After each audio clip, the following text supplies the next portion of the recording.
Hi, welcome back to Love of Writing. Today I'd like to talk about one of my favorite things, redundancy. And being redundant is when you're trying to say something in a certain way, but you duplicate yourself in saying it. For example, if you say the two twins are two, you don't have to specify that there's two of them unless you're saying something about you're talking about twins walking into the room. One can walk into the room or both can walk into the room. So in that way you can use that. But to say two twins with anything is unnecessary because twins come as a pair. You know, a pair is two, so you don't have to specify two twins unless you're doing something about one twin instead of the other or something of that nature. Another example is when people say things like, I'm going to self-promote myself. You don't need the second myself because self-promotion means that you are promoting oneself. So you don't need that second myself.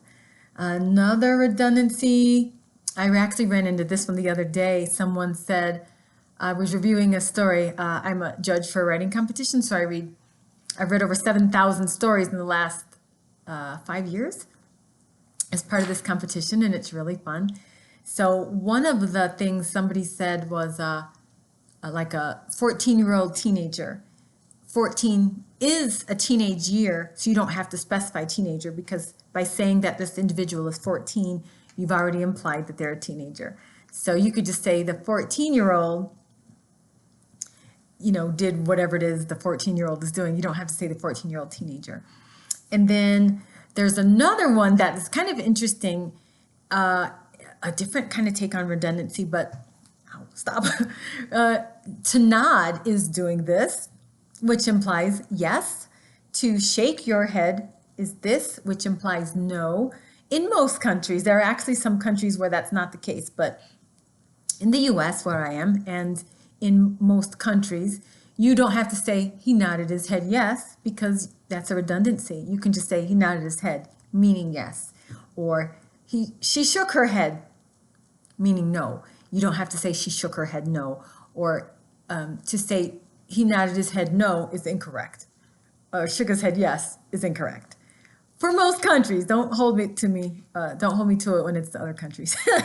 So there's also what I'm calling situational redundancy, where you might tell that something is happening and then you also kind of show it as well. For example, you might say, Mom beckoned us to breakfast.